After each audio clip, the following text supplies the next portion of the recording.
এখন বক্তব্য রাখছেন। অনুরোধ করব সাথে সাথে সংক্ষেপে বক্তব্য রাখার জন্য।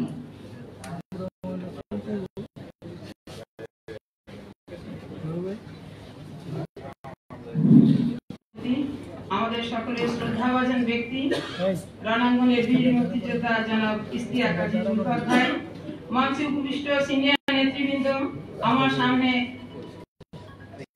রণাঙ্গনের মুক্তিযোদ্ধা ভাইয়েরা আছেন এবং মুক্তিযোদ্ধা প্রজন্মের সন্তানরা আছেন এবং ভাই বোনেরা, আসসালামু আলাইকুম। 1971 সালে এই মুক্তিযোদ্ধা ভাইয়েরা এদেশকে স্বাধীন করেছিলেন। জামাতের কি ভূমিকা ছিল এটা দেশের মানুষ জানে। আমি একজন মুক্তিযোদ্ধা পরিবার এবং শহীদ পরিবারের সন্তান হিসেবে জামাতের হলো কর্মকাণ্ডের বিনিময়ে 2.5 লক্ষ মা বোনের ত্যাগের বিনিময়ে এদের স্বাধীন হয়েছে। অতএব আপনাদেরকে হুঁশিয়ার করে দিতে চাই, এদেশের অর্ধেক জনসংখ্যা নারী, সেই নারীদের উপরে কি নির্মম নিষ্ঠুর অত্যাচার করেছিল পাকিস্তানিরা এবং আপনারা তার দোষর ছিলেন। আপনারা দেশের মা বোনকে ধরিয়ে নিয়ে সেই ক্যাম্পে আপনারা প্রেরণ করেছেন। আপনারা তো সেই জামাত। অতএব আজকের এই প্রেক্ষাপটে আপনারা যতই সাধুগিরি দেখান কোনো লাভ হবে না, কারণ এদেশের মানুষ আপনাদেরকে হারে হারে চেনে যে আপনারা কিসের ব্যবসা করেন, কি নিয়ে আপনারা আজকে ষড়যন্ত্র করছেন। আজকের এই দিনে আমি আবার প্রতিবাদ জানাই এবং জামা শিবিরের ভাইদেরকে বলছি, বোনদেরকে বলছি, আপনারা জাতির কাছে নিঃশর্ত ক্ষমা চান এবং নিজেরা সাবধান সুধান, না হয় দেশের মানুষ আপনাদের ক্ষমা করে নাই, করবে না। সবাইকে আন্তরিক শুভেচ্ছা এবং অভিনন্দন। আসসালামু আলাইকুম।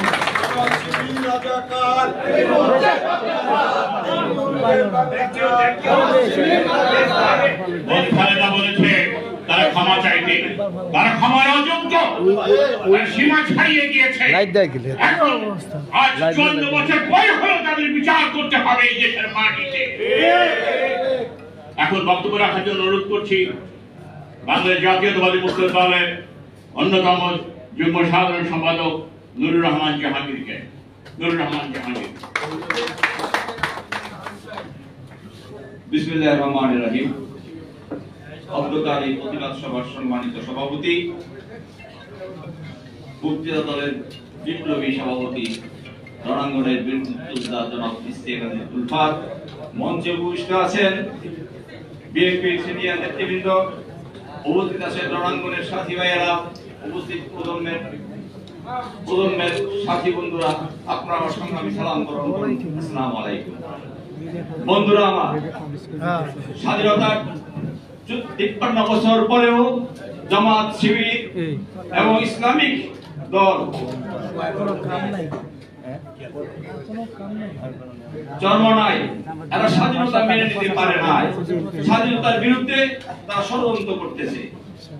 1947 সালে যেমনি তারা পাকিস্তানকে মেনে নিতে পারে না, জামাত 71 সালেও বাংলাদেশের স্বাধীনতা যুদ্ধকে মেনে নিতে পারে না। আজকে 54 বছর পরে তারা এই স্বাধীনতা মুক্তিযুদ্ধকে নস্যাৎ করার জন্য ষড়যন্ত্র করতেছে। বন্ধুরা আমার, 1/11-এর তারা এখনো সক্রিয় আছে। 1/11-তে যারা বিএনপিকে এবং তারেক রহমানের বিরুদ্ধে অপপ্রচার চালিয়ে জাতীয়তাবাদী শক্তিকে নস্যাৎ করতে চেয়েছিল, সেই শক্তি এখনো ম্রিয়মান হয় নাই। তারা এখনো সক্রিয়। বাংলাদেশের স্বাধীনতা সার্বভৌমত্ব তারা মানে না। বন্ধুরা আমার, একটি দেশের স্বাধীনতা সার্বভৌমত্ব রক্ষা করার জন্য জাতীয়তাবাদী চেতনা, জাতীয়তাবাদী নেতৃত্ব রাখে। আজকে বাংলাদেশের নেতা বিএনপির ভারপ্রাপ্ত চেয়ারম্যান তারেক রহমান, যিনি ডাক দিলে লক্ষ লক্ষ যুবক, বৃদ্ধ, আবার বৃদ্ধ বনিতা, যারা বাংলাদেশী জাতীয়তাবাদী বিশ্বাস করে, জাতীয়তাবাদী চেতনায় বিশ্বাস করে, তারা ঐক্যবদ্ধভাবে আসবে। এই ঐক্যবদ্ধ শক্তিকে নস্যাৎ করার জন্য আজকে জামাত শিবির চরমনায় তারা জাতীয়তাবাদী দলের নেতার বিরুদ্ধে কুৎসা চালাচ্ছে, অপপ্রচার চালাচ্ছে, যাতে জাতীয়তাবাদী শক্তিকে নস্যাৎ করা যায়, দুর্বল করা যায়। বন্ধুরা আমার, আজকে আমাদের সময় এসেছে দেশের স্বাধীনতা সার্বভৌমত্ব রক্ষা করার জন্য, জাতীয়তাবাদ চেতনার জাতীয়তাবাদ শক্তিকে ঐক্যবদ্ধ রাখার জন্য এই অপশক্তিকে অবশ্যই প্রতিহত করতে হবে।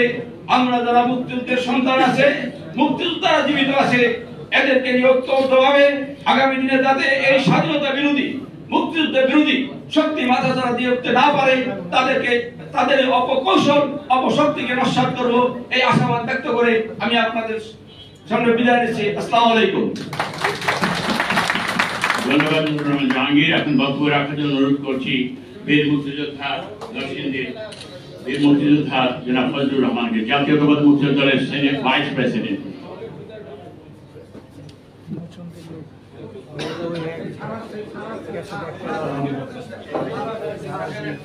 আমাদের আজকের এই অনুষ্ঠানের প্রধান অতিথি ডক্টর আব্দুল ওয়াহিদ খান সাহেব হাজির হয়েছেন। আসুন সবাই দাঁড়িয়ে করতালির মাধ্যমে তাকে আমরা স্বাগত জানাই। এর পূর্বে ডক্টর আব্দুল ওয়াহিদ খান তার আসন গ্রহণ করছেন। এর পূর্বে আমাদের মাঝে এসেছেন বিএনপি চেয়ারপারসনের উপদেষ্টা পরিষদের সম্মানিত সদস্য জনাব হাবিবুর রহমান হাবিব। জনাব হাবিবুর রহমান হাবিব যিনি আজ 6 মাস যাবৎ এই জামাত শিবিরের বিরুদ্ধে যুদ্ধ করে যাচ্ছে, লড়াই করে যাচ্ছে, হাবিবুর রহমান হাবিব। এখন বক্তব্য রাখার জন্য অনুরোধ করছি ফজলুর রহমানকে 1 মিনিটের মধ্যে আশা করি। আসসালামু আলাইকুম। বাংলাদেশ জাতীয়তাবাদী মুক্তিযোদ্ধা দলের আজকের সভায় সম্মানিত সভাপতি আমাদের শ্রদ্ধেয় নেতা জনাব শেখ আজিজুল হক, বীর মুক্তিযোদ্ধা, সাহসী মুক্তিযোদ্ধা, এবং আজকের সভার প্রধান অতিথি বাংলাদেশ জাতীয়তাবাদী দলের বিপ্লবী স্থায়ী কমিটির সদস্য, সাবেক মন্ত্রী, নরসিংদীর সন্তান, সারা বাংলাদেশের মানুষের শ্রদ্ধার পাত্র আমাদের প্রিয় নেতা ডক্টর আব্দুল মঈন খান বুঝতে আছেন, আমাদের চেয়ারম্যানের উপদেষ্টা এবং সাবেক বিপ্লবী অভিক জনাব ফারুক, জনাব হাবিবুর রহমান এবং আরো অন্যান্য নেতৃবৃন্দ যারা আছেন সবার নাম বলতে গেলে অনেক দেরি হবে। আমি বেশি কথা বলতে পারবো না, সময় হলো 1 মিনিট। আজকে বাংলাদেশ জাতীয়তাবাদী দলের মাধ্যমে সারা বাংলাদেশে মানুষের মধ্যে একটা সংযোগ চলছে। আমরা দেখছি নির্বাচনকে কেন্দ্র করে বাংলাদেশে একটা অস্থিতিশীল অবস্থা সৃষ্টি করার জন্য যারা আমাদের সাথে এতদিন রয়েছে, যারা আমাদের সাথে তাদের কাজ মিলিয়ে আমাদের উপর বড় করে সরকারের আসন গ্রহণ করেছিল, তারাই এখন আমাদের বড় শত্রু হয়ে দাঁড়িয়েছে। এবং যারা এই গত জুলাই আগস্টে আন্দোলনের সময় এই জাতীয়তাবাদী দলের নেতা কর্মীরা সহযোগিতা করে আজকে ছাত্র জনতার নেতৃত্বে বাংলাদেশে একটা এই শেখ হাসিনার পতন ঘটেছে, পলায়ন করেছে, তারাও আজকে বাংলাদেশ জাতীয়তাবাদী দলকে নানাভাবে হাওয়া প্রতিপন্ন করার জন্য আমাদের নেতা রাষ্ট্রপতি শহীদ রাষ্ট্রপতি জিয়া রহমানের ছবিতে পা দিয়ে পুষেছে, অপমান করেছে আমাদের প্রিয় নেতা তারেক রহমানকে, যিনি 5000 মাইল দূরে অবস্থান করছেন, তার বিরুদ্ধে উচ্চারণ হচ্ছে, বিভিন্ন অপবাদের কথা বলছেন। তাদের এই উদ্যোক্তপূর্ণ আহ্বান, এই সাহস দিল কে? তারা ওই স্বৈরাচারের দূষণ হয়ে বাংলাদেশে বিশৃঙ্খলা সৃষ্টি করতে চায়, যাতে আগামী ফেব্রুয়ারি মাসে ডক্টর ইউনূস ঘোষিত নির্বাচন হতে না পারে, সেজন্য তারা চেষ্টা করছে। সেজন্য আজকে আমাদেরকে সজাগ থাকতে হবে, তাদেরকে প্রতিহত করতে হবে। সাথে সাথে আমি একটা কথা বলতে চাই, আজকে যে যুব সমাজ প্রজন্ম এখন উপস্থিত হয়েছে, তাদেরকে অভিনন্দন জানাই। শহীদ রাষ্ট্রপতি জিয়া রহমান, আমি পার্টির জন্মলগ্ন থেকে এই দল করি। শহীদ জিয়াউর রহমান এখন একটা রাষ্ট্রের একটা সংকটময় মুহূর্তে যুবক দলের সিনিয়র 10 জন যুবককে ডেকে নিয়ে বলেছিলেন যা এই সমস্যাটা তালপুটির সমস্যা ছিল, তখন বলেছিল যে এই অবস্থায় কি করা যায়।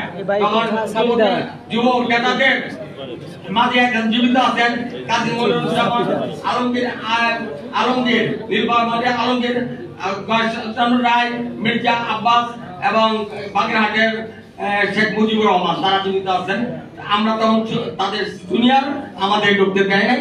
শহীদ প্রেসিডেন্ট জিয়াউর রহমান বলেছিলেন, যুবকরা যে পরামর্শ দিয়েছে, এভাবে রাষ্ট্র পরিচালনায় যুবকদেরকে কাজে লাগানোর জন্য আমরা ভবিষ্যতে মিনি যুব পার্লামেন্ট গঠন করব।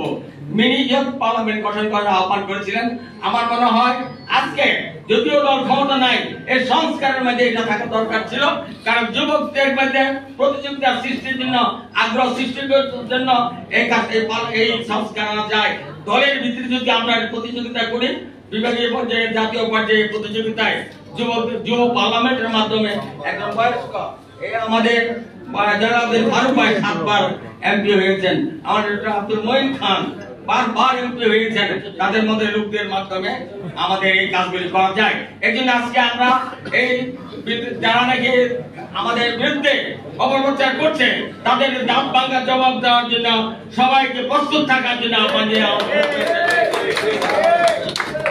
এখন বক্তব্য রাখার জন্য অনুরোধ করছি সাংবাদিক কলামিস্ট বীর মুক্তিযোদ্ধা যমুনার পাড়ায় সেই তরঙ্গ আনোয়ারকে অনুরোধ করছি সংক্ষেপে বক্তব্য রাখার জন্য।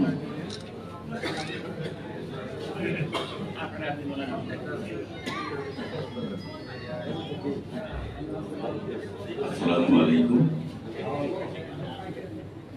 আজকে স্বাধীনতা বিরোধী আমাদের কর্মকাণ্ডের বিরুদ্ধে প্রতিবাদ সভার সম্মানিত সভাপতি ইশতিয়াক আজিজ উলফাত ভাই, আজকে প্রধান অতিথি রাজনৈতিক বিশেষজ্ঞ ডক্টর আব্দুল মঈন খান এবং আজকে বিএনপির কেন্দ্রীয় নেতৃবৃন্দ, মুক্তিযোদ্ধা এবং মুক্তিযোদ্ধা প্রজন্ম সকল সদস্যবৃন্দকে আমার আন্তরিক অভিনন্দন। আসল কথা হলো যে বান্দরকে প্রশ্রয় দিলে কোথায় উঠে বসে থাকে, আমাদের অবস্থা তাই হয়েছে। বান্দরদের প্রশ্রয় দিয়ে আজকে আমাদেরকে হাহুতাশ করতে হচ্ছে। আমি বক্তব্য সোজা করে বলবো দুটি কথা মাত্র, যে আমাদেরকে আবার সেই ৭১ যুদ্ধের মতো এবং সর্বজনীন ভাবে সকলকে, সারা দেশের মানুষ, ১৮ কোটি মানুষকে একসাথে সঙ্গে নিয়ে এই চক্রান্তকে রুখে দিতে হবে। আমরা মনে করি যে এই জামাত এবং এখন জামাতের সৃষ্ট এনসিপি, শিবির, এরা এমন ভাবে চেপে বসছে যে যেন আমরা হাহুতাশ করতেছি। হাহুতাশ করলে চলবে না, আমাদেরকে লড়াই করতে হবে এবং লড়াই করে এদেরকে উৎখাত করতে হবে। এই কথা বলে আমি শেষ করছি। আল্লাহ হাফেজ। বক্তব্য রাখার জন্য অনুরোধ করছি বাংলাদেশ জাতীয়তাবাদী মুক্তিযুদ্ধ দলের সম্মানিত সহ-সভাপতি প্রাক্তন ছাত্র নেতা জনাব ওবায়দুল হক ভূঁইয়াকে অনুরোধ জানাচ্ছি।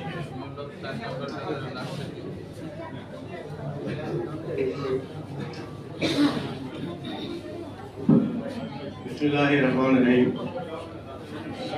আজকের এই প্রতিবাদ সভার সম্মানিত সভাপতি, জাতীয়তাবাদী মুক্তিযোদ্ধা দলের সংগ্রামী সভাপতি ইশতিয়াক আজিজ উলফাত ভাই, এখানে প্রধান অতিথি হিসেবে উপস্থিত আছেন আমার শ্রদ্ধাভাজন শিক্ষক, বিএনপি স্থায়ী কমিটির অন্যতম সদস্য ডক্টর মঈন স্যার, উপস্থিত আছেন বিশিষ্ট মুক্তিযোদ্ধা, বীর মুক্তিযোদ্ধা বিএনপির এবং খালেদা জিয়ার চেয়ারম্যানের উপদেষ্টা মন্ডলীর সদস্য জনাব আব্দুল ফারুক, বন্ধু হাবিব সহ বিএনপির নেতৃবৃন্দ, উপস্থিত আমার রণাঙ্গনের মুক্তিযোদ্ধা সাথী ভাইরা, আমার প্রজন্মের সন্তানেরা, আসসালামু আলাইকুম।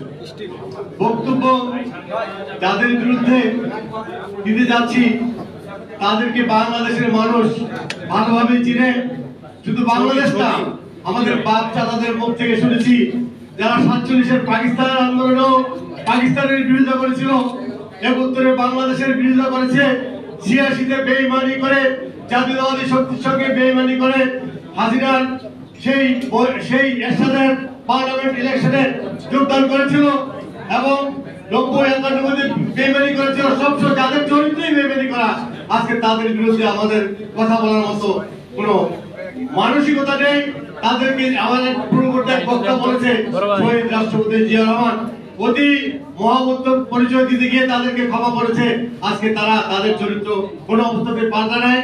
আজকে আমাদের নেতা জাতীয়তাবাদী আন্দোলনের নেতৃত্বে যারা এই পরাজিত এই পিছনে সরকারকে এদেশ থেকে বিতাড়িত করছে, সে তারেক জিয়ার বিরুদ্ধে প্রপাগান্ডা ছড়াচ্ছে। আমরা তীব্র প্রতিবাদ করছি। আজকে যাদের চরিত্রই বিরোধ করা, যাদের চরিত্রই গন্ডগোল করা, তারা এটাই করবে। এটা আমাদেরকে ধরে নিতে হবে, আমাদেরকে প্রস্তুতি নিতে হবে। আগামী দিন বর্তমান যে সরকার, এই সরকার জাতীয়তাবাদী শক্তির বিরুদ্ধে কথা বলছে। আমি একজন রাজনৈতিক কর্মী হিসেবে আমার যেটা বিশ্লেষণ, এই সরকারে যারা আছে তারাও জাতীয়তাবাদী শক্তির বিরুদ্ধে, আমাদের বাংলাদেশ জাতীয়তাবাদী দলের বিরুদ্ধে চক্রান্ত করছে।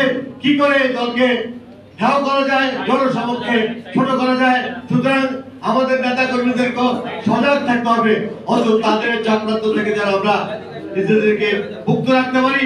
আর একটি বিশেষ কথা হলো, আমরা যেটা আমার সাথী দর্শীদের এক বক্তা বলেছে, যুবনেতা শহীদ রাষ্ট্রপতি জিয়া রহমানের কথা, আমি এই জন্যই বলছি, যুবকদেরকে জেগেছিল আমাদেরকেও শহীদ রাষ্ট্রপতি জিয়া রহমান যখন ছাত্রদল গঠন করে গ্রুপে গ্রুপে ডেকে একটা কথাই বলেছিল, আমি আমার সঙ্গে যাদেরকে নিয়েছি যারা সময় বেমানি করবে, কিন্তু আপনাদেরকে দিয়ে আমি ছাত্র সংগঠন করতে চাই। এই কারণেই করতে চাই, আগামী দিন এই স্বাধীনতা সার্বভৌমত্বের বিরুদ্ধে যে চক্রান্ত হবে, সেদিন আপনারা এই স্বাধীনতা সেই চক্রান্তকে দশাত করার জন্য জীবন বাজি রেখে আপনারা মাঠে থাকবেন। এই বিশ্বাস থেকে আমি আপনাদেরকে ছাত্র সংগঠন হিসেবে জন্ম দেওয়ার চিন্তা করেছি। আজকে যারা প্রজন্ম, আমাদের সন্তানেরা, তোমাদেরকে আমরা বলে যাই, আমরা তোমাদের উপর আমাদের সেই শক্তি হয়তো নেই। প্রত্যেকের বয়স 70-72 উপরে আমরা যারা মুক্তিযুদ্ধ করেছি, তোমরা আমাদের সন্তান, তোমরা মানসিক ভাবে প্রস্তুত থাকো। হয়তো আগামী দিন আজকে যারা চক্রান্ত করছে তাদের বিরুদ্ধে আন্দোলন করার জন্য তোমাদের মাঠে থাকতে হবে। এই কথা বলে আজকের এই অনুষ্ঠানে যারা উপস্থিত হয়েছেন আমার বোনেরা, তাদেরকে সবাইকে ধন্যবাদ মোবারকবাদ জানিয়ে আমি আমার বক্তব্য এখানে শেষ করছি। আল্লাহ হাফেজ। জিন্দাবাদ, জিন্দাবাদ, জিন্দাবাদ। বন্ধুবাদ বললেন 1986 সালে জাতীয় দলের সঙ্গে বেইমানি করে আওয়ামী লীগের সঙ্গে কি নির্বাচন করেছিল জামাত শিবির। তবে বেইমান আজকের না, 1971 সালে মহান স্বাধীনতা যুদ্ধের সময় এদেশের 7.5 কোটি মানুষের সঙ্গে বেইমানি করে তারা পাকিস্তানের সঙ্গে হাত মিলিয়েছিল। তারা আজীবন বেইমান।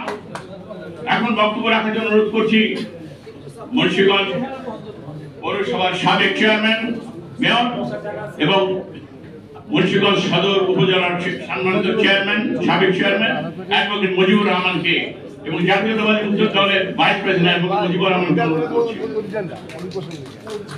না এর ইচ্ছা আছে না, ভিডিও তো সব ভাই এই লাইভ প্রতি করতেছে লাইভ হইব। দাদা এখানে বিসমিল্লাহির রহমানির রহিম।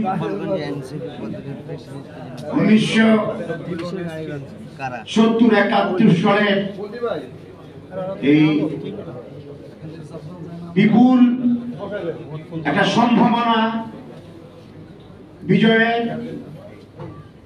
সেই সময় শেখ মুজিবুর রহমান যখন পাকিস্তানে পালিয়ে গেলেন, মেজর জিয়া আমাদের নেতা, তিনি স্বাধীনতা ঘোষণা করলেন। তার কমান্ডিং অফিসার জেনারেল চন্দ্রকে গ্রেফতার করলেন, হত্যা করলেন, যুদ্ধ চালিয়ে গেলেন। তার ঘোষণা সারা পাকিস্তানে তৎকালীন আমরা যারা ছিলাম, আমরা তার এই ঘোষণা উদ্দীপ্ত হয়ে মুক্তিযোদ্ধারা, আমাদের ইস্ট বেঙ্গল রেজিমেন্টের অফিসার, জওয়ান, ইপিআর, পুলিশ, লেবার ফোর্স, যারা বাঙালি অফিসার পাকিস্তানের, তারা যুদ্ধে ঝাঁপিয়ে পড়লেন। তাদের সাথে কৃষকের সন্তানরা, ছাত্ররা, সাধারণ মানুষরা, তরুণরা ঝাঁপিয়ে পড়লো। এফএফ বাহিনী এরা এই যুদ্ধ করে জিয়ার নেতৃত্বে কর্নেল পানি সহ বিভিন্ন সেক্টরে যুদ্ধ করে দেশ স্বাধীন করা হলো। বন্ধুগণ, স্বাধীনতার পরে আওয়ামী লীগের এই বেইমানি, আওয়ামী লীগ সরকারের বেইমানি, বাদশা, দুর্ভিক্ষ সব আপনারা জানেন। এরপরে 75-এ আবার যখন দেশে এক দুর্যোগ নেমে এলো, আবার জিয়াউর রহমান, সেই জিয়াউর রহমান যিনি যুদ্ধ করে কিছু চান নাই সেনাবাহিনী ছিলেন, তখন এই জিয়াউর রহমান এলেন। আপনারা 7 নভেম্বরে ঘটনা জানেন, বন্দি জিয়াকে সিপাহীরা বের করে নিয়ে এলো, সিপাহী জনতার ওকে জিয়াউর রহমান এগিয়েছিলেন ক্রান্তি লগ্নে। আবার তিনি দেশের হাল ধরলেন এবং দেশকে বাকশালের পরিবর্তে গণতন্ত্র দিলেন, আন্তর্জাতিকভাবে মানুষ পৃথিবীর সাথে সম্পর্ক করলেন, ইসলামী মূল্যবোধ গড়ে তুললেন। এরপরে আপনারা জানেন অনেক ষড়যন্ত্রের মধ্যে এই সরল সাহসী একজন নেতা রাষ্ট্রনায়ক জিয়াকে চট্টগ্রামের ষড়যন্ত্রের মামলায় খুন করা হলো। এরপরে অনেক ঘটনা, তার পরবর্তীতে এই নানান ষড়যন্ত্রের মধ্য দিয়ে বাংলাদেশের রাজনীতির আকাশ ঝড়, ঘূর্ণি ইত্যাদি, খুন, কু ইত্যাদি, সেনাবাহিনী সর্বত্র। হাত ধরলেন খালেদা জিয়া, 9 বছর পথের প্রান্তরে ঘুরে ঘুরে এই আপসীর নেত্রী বাংলাদেশের গণতান্ত্রিক শক্তি, জাতীয়তাবাদী শক্তি, মুক্তিযোদ্ধাদের আমাদের মায়ের মতো ঘিরে রাখলেন এবং তিনি প্রধানমন্ত্রী হলেন, দেশ রক্ষা পেল। আজকে এই সময় সেই জিয়া পরিবার, সেই জিয়া, সেই খালেদা জিয়া, সেই তারেক জিয়া বাংলাদেশের প্রাসঙ্গিক এবং বাংলাদেশের অস্তিত্বের সময়ে, বাংলাদেশের দুর্যোগের সময়ে আজকের মধ্যে এইটাই হলো আমাদের নির্ভর। সেই তারেক জিয়াকে আক্রমণ করেছে, সেই বিএনপিকে আক্রমণ করেছে। আরে ভাই এই নানাভাবে এই আক্রমণের প্রতিবাদে আজকের এই জনসভা হচ্ছে। আমরা সংক্ষেপে বলতে চাই, আমাদের স্বাধীনতা সময়ের শত্রু জামাত শিবির, বর্তমানে জামাত শিবির, তার সাথে সংশ্লিষ্ট জাতীয়তাবাদী দল, দক্ষিণ পূর্ব এশিয়া গণতন্ত্রের সবচাইতে নির্ভরযোগ্য প্রতিষ্ঠান রাজনৈতিক দল বিএনপি বিরুদ্ধে যারা কথা বলছে, বিএনপি ছাড়া আর যে দলগুলো তারা গিয়া বিএনপির বিরুদ্ধে কথা বলে, এদের মোড়ল জামাত আপনি সরেন না এবং অন্যান্য দলগুলি, তরুণ যারা 24-এ রক্ত দিয়েছে, যারা আমাদের বুকের সন্তান, এদের সাথে বিএনপি ছিল, বিএনপি নেতা কর্মীরা, ছাত্র দলের নেতা কর্মীরা 16 বছর লড়াই করে যে আন্দোলন করেছে, 24-এ ছাত্ররা এসে এটার সাথে আমাদের মিলে আমরা বিজয় অর্জন করেছি। ছাত্রদের হারাতে চাই না, বুকে রাখতে চাই, কিন্তু মিসগাইড করা হচ্ছে, মিসগাইড করা হচ্ছে কন্টেন্ট নামে। জামাত এই ছাত্রদের মিসগাইড করে আজকে একটা নতুন বিপদের সৃষ্টি করছে, যা ভারতের পক্ষে। আপনাদের মনে আছে এই জামাত পাকিস্তানি আমলে কি সর্বনাশ, কিভাবে মহাজনদের হত্যা করেছে, বুদ্ধিজীবী হত্যা করেছে, পাকিস্তান সাহায্য করেছে। আমি শেষ করব, আজকে সেই দিন আওয়ামী লীগ, শেখ মুজিবুর রহমান, পরবর্তীকালে ওদেরকে ক্ষমা করা হয়েছে। আওয়ামী লীগ আমলে, আওয়ামী লীগ সরকার গঠনের পরে যে বিচার হওয়ার কথা ছিল, সেই বিচার হয় নাই। 74-এ দুর্ভিক্ষ সৃষ্টিকারী 15-30 রকমের হত্যাকাণ্ডের বিচার করা যায় নাই। আজকে সেই জামাত আবার মাথা চাড়া দিয়েছে। বন্ধুগণ, এবার 24-এর আন্দোলনের পরে জামাত আমি আচমকা বলে ফেললেন, আমরা মাফ করে দিয়েছি আওয়ামী লীগকে। আওয়ামী লীগ মাফ করেছিল জামাতদের 71-এ, আর এইবার জামাত বলছে আওয়ামী লীগকে মাফ করে দিলাম। এই দুটো এবং ভারতের দালাল, বাংলাদেশের জাতীয়তার শত্রু, বাংলাদেশের শত্রু, বাংলাদেশের এদের বিরুদ্ধে ঝুঁকে আমরা মুক্তিযোদ্ধা, মুক্তিযোদ্ধা প্রজন্ম, মুক্তিযোদ্ধা জনতা, বিএনপি নেতৃত্বে খালেদা জিয়ার নেতৃত্বে, তারেক জিয়ার নেতৃত্বে, মঈন আহমেদের নেতৃত্বে, আজকে মুক্তিযুদ্ধের নেতৃত্বে আমরা লড়াই চালিয়ে যাব। আজকের প্রতিবাদ প্রতিরোধ, আজকের প্রতিবাদ নতুন যুদ্ধের সূচনা। এই যুদ্ধের সৈনিক বিএনপি, তারেক জিয়া, খালেদা জিয়া এবং নেতৃবৃন্দ, এই যুদ্ধের সৈনিক মুক্তিযোদ্ধারা, এর শক্তি মুক্তিযোদ্ধা জনতা এবং তন্ত্রের জন্য। আসুন ঐক্যবদ্ধ হন এই লড়াইয়ে। প্রত্যেকবারে জিয়া পরিবার, জিয়া, তারেক জিয়া, আমরা জিতব, বাংলাদেশ জিতবে। আসসালামু আলাইকুম। এখন বক্তব্য রাখবেন বাংলাদেশ জাতীয়তাবাদী মুক্তিযোদ্ধা দলের সম্মানিত vice president engineer Abdul Halim. Engineer হালিমকে বক্তব্য রাখার জন্য অনুরোধ করছি।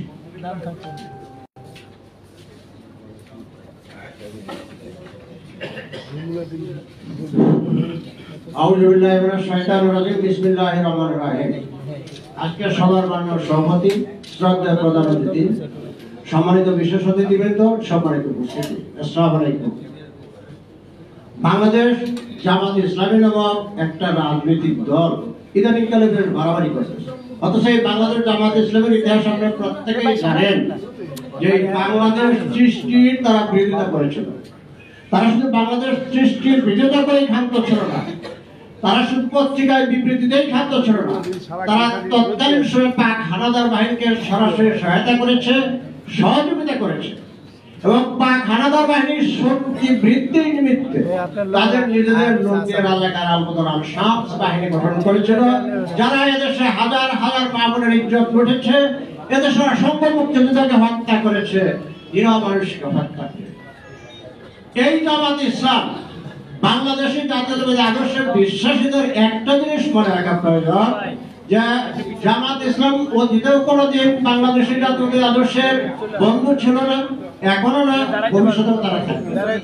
আপনাদের স্মরণ আছে কিনা আমি জানি না, 1996 সালে যখন আওয়ামী লীগ ক্ষমতায় যায় আর বিএনপি ক্ষমতার থেকে ছিটকে পড়ে, তার মূল কারিগর ছিল এই জামাত। আপনাদের স্মরণ আছে কিনা আমি জানি না, তারা সেদিন আওয়ামী লীগকে ক্ষমতায় নেওয়ার জন্য সারা বাংলাদেশে 300 সিটে প্রার্থী দিয়েছিল জনতার সাহিত্যের বাইরে। এর মূল উদ্দেশ্য ছিল স্বল্প ভোটের ব্যবধানে বিএনপি যেখানে বিজয় হয় সেই সমস্ত প্রার্থীকে ফেল করাইয়ে আওয়ামী প্রার্থীকে পাস করা। বাইরা, আজকে সময় আসছে বাংলাদেশের জাতীয়তাবাদী আদর্শের বিশ্বাসীদের চিন্তা করা যে এই যারা এই দেশের সৃষ্টিতে বিরোধিতা করেছে তাদের এই দেশের রাজনীতি করার অধিকার রাখার আর একটা কথা বলে আমি শেষ করব। ইদানিংকালে এনসিপি নামক একটা রাজনৈতিক দল তারা নিবন্ধনের জন্য আবেদন করছে। একটা রাজনৈতিক দল আবেদন করতেই পারে, তারা নিবন্ধিত হলে আমরা তাদেরকে ওয়েলকাম জানাবো, কিন্তু তারা মনে করে যে 2 মাস 1.5 মাসের আন্দোলনে স্বৈরাচারী শেখ হাসিনার বিদায় হয়েছে। তারা বয়সে ছোট, তারা বয়স অনেক কম, তাদের সদয় ভক্তদের জন্য আমি মনে করে দিতে চাই যে 1971 সালে স্বাধীনতা যুদ্ধ হয়েছে, কিন্তু 1971 সালে স্বাধীনতা যুদ্ধ শুরু হয়নি। স্বাধীনতা যুদ্ধ শুরু হয়েছে 1948 সালে, যখন কায়েদে আজম এদেশে সে ঘোষণা করেছিলেন যে Urdu Sheikh state language of Pakistan. সেদিন থেকে ভাষা আন্দোলন, 1966 সালে আন্দোলন, হামিদুর রহমান শিক্ষা কমিশন আন্দোলন এবং ধারাবাহিক আস্তে আস্তে 1971 সালে স্বাধীনতা যুদ্ধ হয়েছে, তার স্বাধীন হয়েছে। ঠিক তেমনি ভাবে এই বিশ্ব শৈতানি শেখ হাসিনার বিদায়ের আন্দোলনের সূচনা হয়েছে 2008 সালে, যেদিন ত্রিপক্ষীয় শক্তি বিএনপিকে রাজনীতি থেকে মাইনাস করে শেখ হাসিনাকে ক্ষমতায় বসেছে। বাংলাদেশি জাতীয়তাবাদী আদর্শের নেতাকর্মীরা সেদিন থেকে আন্দোলন শুরু করেছিল এবং সেই আন্দোলন ধারাবাহিকভাবে চলে আসতেছিল। বাংলাদেশ জাতীয়তাবাদী দল এবং এর মিত্র দল সমূহ কর্তৃক পরিচালিত আন্দোলন যখন সফলতার দ্বার প্রান্তে, ঠিক তখনই আসে কিছু সংখ্যক ছাত্র যুব শ্রেণী তারা কোটা বিরোধী আন্দোলন বা ভিন্ন নামে আন্দোলন শুরু করে এবং তাদের নিঃসন্দেহে আমরা স্বীকার করবো যে তাদের যোগদানের ফলে আন্দোলন দ্রুত ত্বরান্বিত হয়েছিল এবং শেখ হাসিনা বিদায় হয়েছে। কিন্তু তারা যদি মনে করে যে এই আন্দোলনের সফল লতা শুধু তাদের কিন্তু তাহলে তারা ভুল করবে। এই আন্দোলনের মূল সফলতা হচ্ছে বাংলাদেশ জাতীয় দলের মিত্রদল শুভের এর কারিগর ভারপ্রাপ্ত চেয়ারম্যান জনাব তারেক রহমানের, এবং আমরা এর সাথে কিছুটা সফলতার ভাগ দিতে পারি এনসিপিতে যারা জড়িত ছিল তাদের। আসুন আগামী দিনে বাংলাদেশি জাতীয় আদর্শের ভিত্তিতে এদেশে যত ষড়যন্ত্র হোক তাদের প্রত্যেকের মনে রাখা উচিত যে বাংলাদেশের জাতীয় আদর্শে বিশ্বাসী নেতা কর্মীরা বেঁচে থাকতে, মুক্তিযোদ্ধারা বেঁচে থাকতে, মুক্তিযুদ্ধের প্রজন্মরা বেঁচে থাকতে, এদেশে তাদের এই অপকর্ম, এদেশে তাদের পুরো ষড়যন্ত্র পুরা দিকে সফল হবে। আপনারা ভালো থাকুন, সুস্থ থাকুন, কোরআন করবেন, আল্লাহ তাআলা আপনাদের সবার উপর রহমত করুন। আসসালামু আলাইকুম।